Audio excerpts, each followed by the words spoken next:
Salut et bienvenue sur votre chaîne de l'actualité People. Dans cette nouvelle vidéo, nous allons vous parler de Céline Dion, reportant sa tournée européenne, a annoncé souffrir du syndrome de l'homme raide qui provoque, notamment, des spasmes musculaires.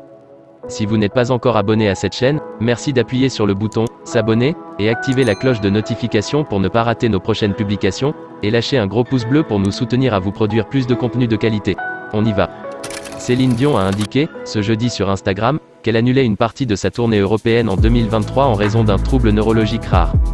J'ai toujours été un livre ouvert, mais jusqu'à maintenant je n'étais pas prête à parler de ce que j'ai eu à traverser. Dans une courte vidéo postée sur Instagram, ce jeudi, la chanteuse canadienne Céline Dion a mis un mot sur les problèmes de santé qu'elle subit, depuis longtemps, la contraignant à devoir reporter une nouvelle fois sa tournée européenne.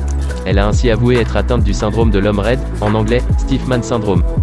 Comme le dit Céline Dion, les yeux brillants de tristesse, cette maladie est la cause des spasmes musculaires dont je souffre, et qui affecte ma vie de tous les jours. J'ai parfois beaucoup de difficultés à marcher, et je ne peux pas toujours utiliser mes cordes vocales pour chanter comme je le souhaiterais, continue-t-elle, justifiant ainsi le report du début de sa tournée européenne, prévue en février. Le syndrome de l'homme raide est une pathologie neurologique rare associant une rigidité fluctuante du tronc et des membres, des spasmes musculaires douloureux, une phobie associée à la réalisation de certaines tâches, une tendance à sursauter de façon exagérée et des déformations ankylosantes, résume Orphanet, une plateforme de référence dans le milieu médical, dédiée aux maladies rares. On ne sait que peu de choses sur cette maladie, ce qui peut expliquer des retards de diagnostic du corps médical. Il s'agit toutefois d'une pathogénie auto-immune, les patients ayant généralement des quantités élevées d'anticorps anti-GAD. Elle est peu courante, on estime que seulement une personne sur 1 million dans le monde en souffre et que 2/3 des malades sont des femmes.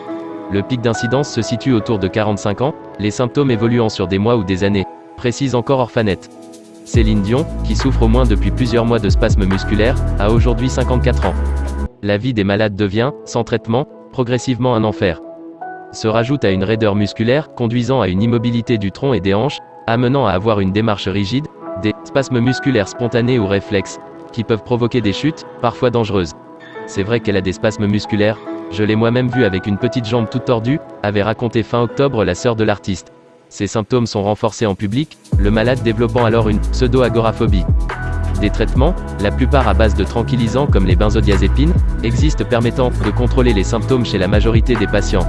Céline Dion veut y croire, et espère toujours remonter sur scène alors que les concerts à partir de mars, dont ceux qui doivent avoir lieu à Paris, sont toujours planifiés. Pour vous retrouver, je n'ai pas d'autre choix que de me concentrer sur la santé. J'ai bon espoir d'être sur la bonne voie. Nous la souhaitons une prompte guérison et qu'elle retourne très bientôt sur scène pour nous faire profiter de sa voix unique. Dites-nous dans les commentaires, ce que vous pensez de la maladie de Céline Dion. Si vous avez aimé cette vidéo, merci de laisser un gros pouce bleu et surtout abonnez-vous à la chaîne pour ne pas rater nos prochaines publications. À bientôt.